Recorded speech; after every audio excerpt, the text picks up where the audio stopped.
Сәлеметсіздер ме, құрметті оқырман қауым. Парасат жолы адалдық, әділеттілік, парасаттылық қағидаттарын қалыптастыруға, сондай-ақ ұлттық мәдениет пен руханият құндылықтарын қоғамда ілгерілетуге бағытталған жоба. Баршаңызға мәлім, республиканың әр өңірлерінде адалдық алаңы жобасы аясында парасат жолы орталықтары ашылған болатын. Наурызым аудандық кітапханасының парасат жолы көрмесіне қош келдіңіздер.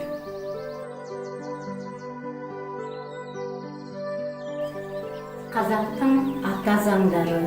Тұңғыш елбасымыз Нұрсұлтан Әбішұлы Назарбаевтың Қазақстан жолы екі тілде, президентіміз Қасым-Жомарт Кемелұлы Тоқаевтың дипломаттың очерктері, Абай Құнанбаевтың қара сөзі, коррупционные преступления, закон, теория и практика, қылмыстық құқық, Ғарифолла Есім, Адам Сан, Хакім Абай, Шығыстың ұлы ойшылы Әл-Фарабидің 7 томдығы, Темірхан Медетбектің күре тамыры, ғасырлан жеткен үн, жіп тұзақ, ұлт тұмары, бақыттың кілті.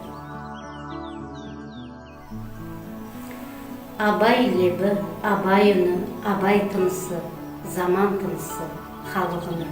Бүгін ол үн біздің де үнге қосылып, жаңғырып, жаңа өріс алып тұр. Абай 11-ші қара сөзінде, осы елдің үнем қылып жүргені немене? Екі нәрсе. Әуелі ұрлық, ұрлықпен мал табам деп жүр. Мал иесі артылтып алып тағы да байимын деп жүр. Ұлықтар алып берем деп даугерді жеп, құтқарам деп ұрыны жеп жүр. Қарапайым жұрт ұрлық айтып мал алам деп, ұрыға атымды сатып пайдаланам деп, не өткізбесін арзанға түсіріп алам деп жүр. Екінші бұзақылар, біреудің ойында жоқ пәлені ойына салып, бүйтсең кек аласың, мықты атанасың деп, ауқаттыларды азғырғалы әлек болып жүр.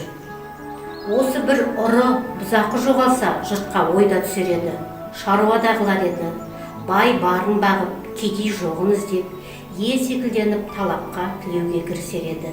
Енді жұрттың бәрі осы екі бүлікске ортақ. Мұны кім түзейді? Анттың, серттің, адалдықтың, ұяттың бір тоқтаусыз кеткені ме? Ұрыны тыюда оңай болар еді. Бірақ осы бұзақының тіліне еретұғын, азатұғын байларды кім тыяды? Қанафия Омарханов, дәстүрлі құқықтағы билер соты. Бұл ғылыми еңбекте қазақ елінің дәстүрлі құқығы негізінде ұлтымыздың сот жүйесіне қызмет еткен билер соты және от ауызды, орақ тілді би-шешендердің мемлекет мүддесі үшін сіңірген лауазымдық қызметтері құнды ғылыми деректермен талданған. Мемлекет басқаруда билердің сіңірген ұлан-ғайыр еңбектері, әсіресе ежелгі хандық заманалардан бері биліктің біртұтас саласына қосқан үлестері, қайраткерліктерді нақты берілген.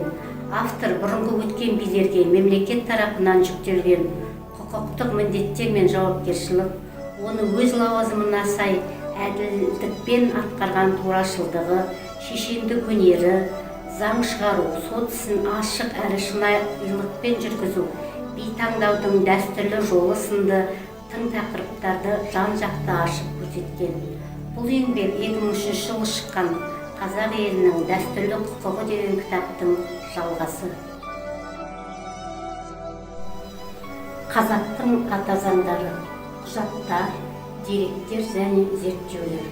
Бұл томда белгілі тарихи тұлғалардың, ойшылдардың, жиһангерлердің, ғылыми мәдениеттің бұрын-соңды көрнекті өкілдерінің еркіндік идеяларына негізделген қазақ әдет-ғұрып заңдары, олардың ежелгі болмысы туралы ойлары мен пікірлері.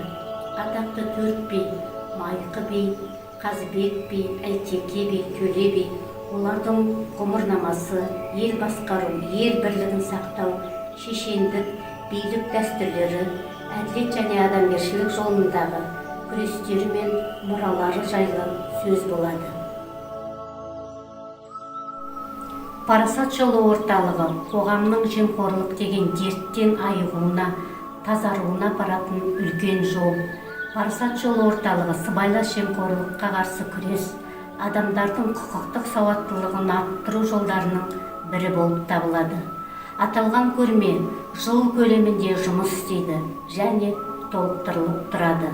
Назарларыңызға рахмет.